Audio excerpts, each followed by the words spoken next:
Hey everyone, कैसे हैं आप लोग। सो IDBI PGDPF junior assistant manager का नोटिफिकेशन आया है एंड काफ़ी आप लोगों को कुछ कॉमन क्वेरीज हैं, तो काफ़ी सारी क्वेरीज है about the job, about the workload and about salary and everything. So I'll try to clear all your doubts in this video about IDBI PGDPF junior assistant manager. ठीक है, चलो शुरू करते हैं फिर। सीक्वेंस वाइज शुरू करते हैं। सबसे पहले कुछ लोगों ने पूछा है मुझसे कि प्रिपरेशन कैसे करनी है। प्रिपरेशन आप जैसे नॉर्मली कर रहे थे IBPS के लिए और नॉर्मल जो बैंकिंग एग्ज़ाम की प्रिपरेशन कर रहे थे वैसे ही करोगे आप, कुछ भी ऐसे अलग से। बस ये है कि आपको एक चीज़ का बेनिफिट है, 2 आवर्स की कंपोजिट टाइमिंग रहती है। ठीक है, तो 60 मार्क्स की लॉजिकल रीजनिंग रहता है, 60 marks general awareness and then 40 marks points and 40 marks English. तो आप जो कंपोजिट टाइमिंग रहती है उसमें आपका ये बेनिफिट हो सकता है कि आपका जो स्ट्रॉन्ग एरिया है, जो भी आपकी स्ट्रॉन्ग सब्जेक्ट है, आप उस पर ज़्यादा स्कोर कर सकते हो। जैसे आपके लेट सपोज आपका कुछ वीक एरिया है, इंग्लिश आपका वीक है, आपने उतने क्वेश्चन सॉल्व कर दिए जिससे कि आपका कट ऑफ क्लियर हो जाएगा। ठीक है, उसके बाद फिर आप जो टाइम बचा रहेगा उसमें स्विच करके रीजनिंग में पजल्स वगैरह सॉल्व कर लोगे। ठीक है, तो जो भी आपकी स्ट्रॉन्ग, आप अपने स्ट्रॉन्ग एरिया से ज़्यादा मैक्सिमम स्कोर कोशिश करोगे कि आपको ज़्यादा से ज़्यादा स्कोर उसमें आ पाए। ठीक है, तो that will be your main focus to find out your strong area and to your weak area, strong section and weak section. और उसके बाद आप एक कंपोजिट टाइमिंग पे देखोगे कि आप कैसे करोगे क्वेश्चन को। ठीक है, जैसे RRB में होता है कंपोजिट टाइमिंग, तो that is something different. And apart from that, interview के लिए मेरा इंटरव्यू का एक्सपीरियंस कैसा था वो मैंने एक डिटेल वीडियो ऑलरेडी अपलोड कर रखी है चैनल पे, तो आप वो एक बार प्लीज़ देख लो। और इंटरव्यू मैं आपको रिटन के बाद डिटेल में बता दूँगी। ठीक है, अब आते हैं जॉब के बारे में। जॉब के बारे में बहुत सारी क्वेरीज थी कि आपको अप्लाई करना चाहिए, नहीं करना चाहिए, क्या करना है। तो देखो, अप्लाई करोगे तो उसमें कुछ भी आपको आई थिंक कुछ भी नुकसान नहीं है। आई एम टॉकिंग अबाउट कि अप्लाई करने में, जैसे कि अभी आपके एग्ज़ाम्स लाइन अप है। ठीक है, IBPS का भी एग्ज़ाम हो रहा है, SBI के भी एग्ज़ाम होने वाले हैं।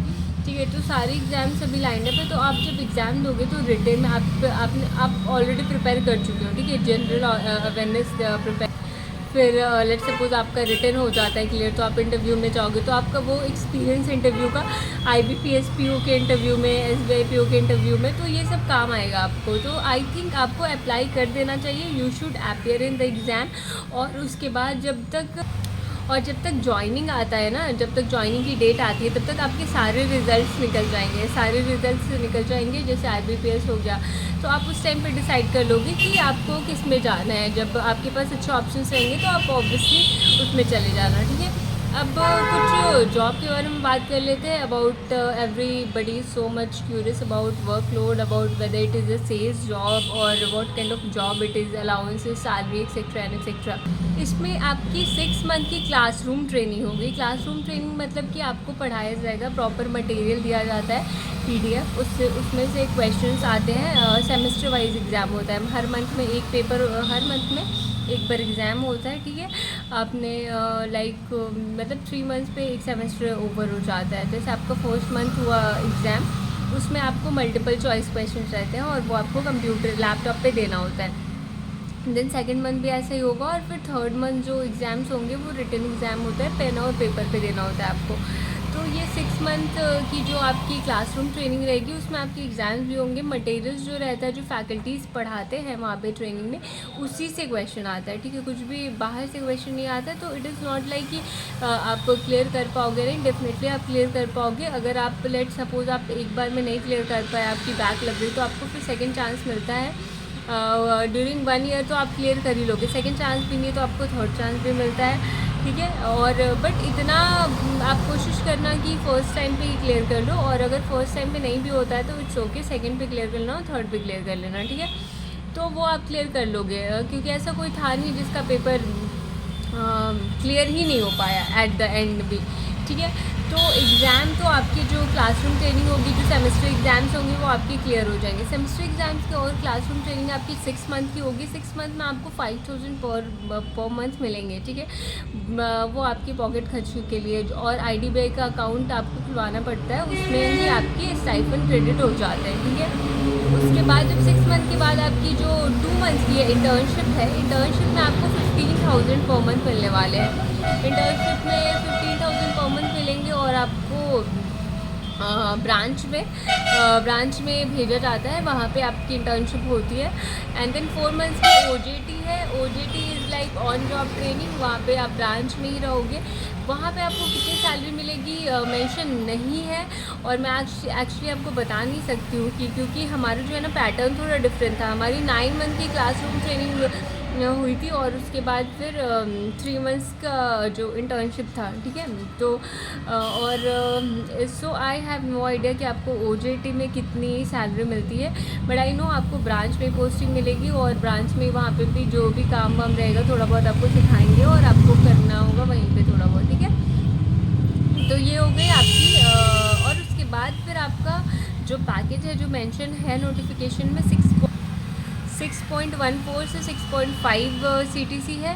और कुछ अलाउंसेस भी हैं जो मेंशन है। एक्चुअली अलाउंसेस ये है कि जब आप ट्रैवल करते हो, ठीक है, अगर जैसे आपको ट्रेनिंग के लिए बुलाया गया कहीं पे भी, या फिर आपको ट्रेनिंग के लिए बुलाया जा रहा है जोनल ऑफिस में या फिर कहीं पे भी, तो आपको वो सारे पैसे रीइम्बर्स हो जाते हैं। आपका ट्रैवल करने का टिकट के पैसे और होटल के पैसे, खाने के पैसे। इनफैक्ट जो जोनल ऑफिस रहते हैं वहाँ पे एक रहता भी है flat for officer to stay, तो वो भी फैसिलिटीज़ सारी आपको मिलेगी। अगर आप जैसे अगर कभी कस्टमर से मीट करने जाते हो किसी जगह पे, तो वहाँ पे जो भी आपके जाने में एक्सपेंसेस लगते हैं तो दैट वो भी रीइम्बर्स हो जाएंगे कन्वेंस चार्जेस। तो आपको ना ये सारी भी फैसिलिटीज़ दे रखी है CTC के अलावा जो नॉर्मली हम लोग को मिलती है, ठीक है। लंच भी है एंड ताहा कन्वेंस, ये सब सारी चीज़ें हैं आप लोगों को, ठीक है। अब बात करते हैं बॉन्ड के बारे में। बॉन्ड आपका एक्चुअली जब आपकी 1 ईयर तक आपका कोई बॉन्ड नहीं है। जैसे आपकी क्लासरूम ट्रेनिंग हो रही है 6 मंथ की, उसके बाद फिर OJT हो रहा है, इंटर्नशिप हो रहा है, तो इन सब टाइम पे ना आपका बॉन्ड एक्चुअली वो बॉन्ड तो शुरू में ही बनवा लेता है, आपको जमा करना होता है। लेकिन बॉन्ड जब आप ज्वाइन कर लेते हो ना as an junior assistant manager, आप जब ज्वाइन कर लोगे उसके बाद फिर आपका बॉन्ड एप्लीकेबल होगा। बॉन्ड वही 3 ईयर्स का आपको और 2 लाख प्लस GST है। तो बॉन्ड पहले नहीं आपका एप्लीकेबल होता है। लेट्स सपोज़ कि अगर आपने ज्वाइन कर लिया, ठीक है, और आपकी क्लासरूम ट्रेनिंग हो रही है, फर्स्ट सेमेस्टर आपका हुआ और आपका कहीं और अच्छी जगह पे, बेटर जगह पे हो गया, ठीक है, तो आप क्विट कर सकते हो। कोई भी बॉन्ड चार्जेस नहीं लगेंगे, कोई भी सर्विस बॉन्ड नहीं आपका उस टाइम पे एप्लीकेबल होता है, ठीक है। तो बॉन्ड आपकी तभी होगी जब आपकी पोस्टिंग हो जाएगी after 1 year, as an you will be absorbed in the system as an junior assistant manager, तो फिर आपका बॉन्ड सिस्टम शुरू होता है। उसके पहले आपका कोई बॉन्ड एप्लीकेबल नहीं है आपके पे। अगर आप ट्रेनिंग के टाइम पे, इंटर्नशिप के टाइम पे, OJT के टाइम पे कभी भी क्विट करते हो तो भी आपका कोई भी बॉन्ड अमाउंट आपको पे नहीं करना होगा, ठीक है। उसके बाद फिर कुछ लोग पूछ रहे थे whether it is a sales job, target based job, what kind of job, right. तो देखो उसमें ना बहुत सारी चीज़ें हैं। तो उसमें बहुत सारी चीज़ें, जैसे अगर आप जब सब कुछ आपका प्रोसेस कंप्लीट हो जाएगा ना, उसके बाद फिर आपको जब आपकी पोस्टिंग आएगी तो उस पर डिपेंड करेगा कि आपको कौन सा वर्टिकल दिया गया है। जैसे कि जो ब्रांचेस होते हैं हर जगह पे, दैट इज़ रिटेल बैंकिंग। अगर आपको रिटेल बैंकिंग है तो फिर आप ब्रांच में पोस्टेड हो, कस्टमर से डील कर रहे हो आप, है ना। जो नॉर्मल बैंकिंग आप देखते होगे कहीं भी ब्रांच में जाते होगे, तो दैट इज़ रिटेल बैंकिंग, तो वो होगा। अगर आपको कोई और वर्टिकल मिलेगा, मतलब लाइक बहुत सारे वर्टिकल्स होते हैं, आपको ट्रेड फिनेंस मिल जाता है, कॉर्पोरेट मिल सकता है, तो कॉर्पोरेट ये सब में आपको कस्टमर कॉर्पोरेट हो गया, ट्रेड फिनेंस हो गया, मतलब अलग अलग डिपार्टमेंट्स होते हैं। फिर RPU में हो गई पोस्टिंग आपकी, या फिर जोनल ऑफिस में हो गई, तो उस पर डिपेंड करेगा कि आपको क्या काम करना है, ठीक है। तो अभी स्पेसिफिकली मैं नहीं बता सकती कि आपको क्या मिलेगा, लेकिन अगर जो कॉमन में बोलते हैं जो रिटेल बैंकिंग है, जैसे कि जो ब्रांचेस वाली हैं, तो अगर आपको रिटेल बैंकिंग मिले तो वहाँ पे आपको ऑपरेशंस करने होते हैं। जो भी है, जो भी आपको मिलेगा ऑपरेशन करने को, जो भी आपको अलॉट किया जाएगा प्रोफाइल और वर्टिकल, तो ऑपरेशन करना होगा। और सेल्स जॉब एज सच ये है कि हाँ, आपको बिज़नेस का थोड़ा बहुत बोला जाता है, बिज़नेस का भी रहता है। ऑपरेशंस आप कर रहे हो, साथ में बिज़नेस का भी रहता है, जैसे जैसे थर्ड पार्टी प्रोडक्ट हो गया, म्यूचुअल फंड, इंश्योरेंस, है ना। तो वो सब के भी रहते हैं टारगेट्स की, एक करना है एक म्यूचुअल फंड या फिर एक इंश्योरेंस, इस टाइप से रहते हैं बिज़नेस का। बट बहुत ज़्यादा बहुत बहुत एकदम बिल्कुल सेल्स ओरिएंटेड तभी हो पाए, तभी रहेगा जब आपको कुछ सेल्स की प्रोफाइल मिलती है ना। तो इट डिपेंड्स कि आपको कौन सी प्रोफाइल मिलती है 1 ईयर के बाद, आपको क्या बना रहे हैं। बहुत अलग अलग है, रोल्स हैं, अलग अलग वर्टिकल्स हैं, तो उस पर डिपेंड करेगा आपकी कहाँ पे जोनल ऑफिस में पोस्टिंग है, आरपीओ में पोस्टिंग है, हेडक्वार्टर में पोस्टिंग है, कहाँ पे आपको पोस्टिंग मिली है। जैसे मेरी रिटेल बैंकिंग है, तो मेरी रिटेल बैंकिंग है, तो मुझे ब्रांचेस में, जैसे आप विज़िट करते हो तो ब्रांच में जो चलता है ऑपरेशंस एंड ऑल, मुझे वो करना होता है ऑपरेशंस, ब्रांचेस के ऑपरेशंस एंड बिज़नेस का भी रहता है थोड़ा टारगेट। उसके बाद लेकिन कुछ लोग हेडक्वार्टर में पोस्टिंग है जिनकी, तो उनकी हेडक्वार्टर में उनका जो काम है, उनका जो वर्क है वो अलग है बिल्कुल। या फिर जो रीजनल ऑफिस में पोस्टेड है, या फिर जो जोनल ऑफिस में पोस्टेड है, या फिर मतलब इतने सारे वर्टिकल्स हैं, उस पर डिपेंड करता है कि आपको क्या मिला है। अगर आपको रिकवरी मिली है तो आपको रिकवरी करना होगा। अगर आपका ट्रेड फाइनेंस है तो उस पर करना होगा। या फिर आपका रिटेल है, या मतलब जो भी डिपार्टमेंट आपको मिलेगा ना, उसके बेसिस पे डिपेंड करेगा कि आपका क्या जॉब रोल है ना। कुछ कुछ प्रोफाइल्स में तो कुछ भी सेल्स का कोई टारगेट नहीं है, ठीक है। उनके ऑपरेशंस हैं, उनके लेकिन अपने अलग काम है, ठीक है। तो दैट इज़ ऑल कि इट्स नॉट ओनली सेल्स और टारगेट बेस्ड जॉब, ऐसा करके कुछ है नहीं। आपको जो वर्टिकल और डिपार्टमेंट आपको मिलेगा उस पे बेसिस पे होगा। और नॉर्मल अगर आपको रिटेल बैंकिंग मिलती है, क्योंकि मोस्टली लोगों को रिटेल बैंकिंग मिलती है, और किसको क्या मिलेगा उसका कोई क्राइटेरिया नहीं है, रैंडम पोस्टिंग आती है, रैंडम डिसाइड होके HR से आता है। तो अगर आपको रिटेल मिलती है तो आपको ब्रांचेस के ऑपरेशंस में हेल्प करना होगा, जैसे उसके अलावा आपको बिज़नेस करना होगा। Business, what do you mean by business? Business is like third party product sale and to source customer, talk to customer, visit customer, you need to call them to handle their query or just to try to pitch the product, ये सब चीज़ें करनी होती है, ठीक है। Apart from that, okay, so job location के बारे में बात की जाए तो जॉब लोकेशन ना एक्चुअली कुछ फिक्स नहीं है।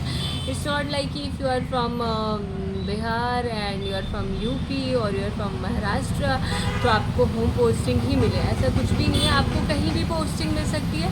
हो सकता है आपको आपका जो स्टेट है वहाँ पे भी पोस्टिंग मिल सकती है, और हो सकता है कि वहाँ पे ना भी मिले। तो I can not predict on that because it's quite unpredictable depending on the seat, कि कौन सी जगह पे कहाँ पे कितनी सीट वैकेंट है, उसके बेसिस पे HR डिपार्टमेंट आपको सीट देती है। आपसे पूछा नहीं जाता है कि आपको कहाँ पे पोस्टिंग चाहिए। अगर ऐसा कुछ बहुत सीरियस इशू है कि आपको होम पोस्टिंग ही चाहिए, या फिर आपको किसी पर्टिकुलर सिटी में ही पोस्टिंग चाहिए and you have some valid reason, तो थोड़ा कंसिडर कर लेते हैं और आपको दे देते हैं पोस्टिंग। आपको इंटर्नशिप के टाइम पे पूछा जाता है। क्वांट रीजनिंग, इंग्लिश, GK, ये सब की प्रिपरेशन कैसे करनी है मैंने ऑलरेडी चैनल पर अपलोड कर रखा है। लेकिन अगर आप मुझसे स्पेसिफिकली इस एग्ज़ाम के लिए अलग से कुछ स्ट्रैटेजी वगैरह चाहते हैं तो I try to upload it, ठीक है। And that is all. अगर कोई और भी आपके मन में डाउट है, कुछ और क्वेरी है, तो let me know in the comment section. I try to answer your query in the comment itself or through a video. Bye, take care.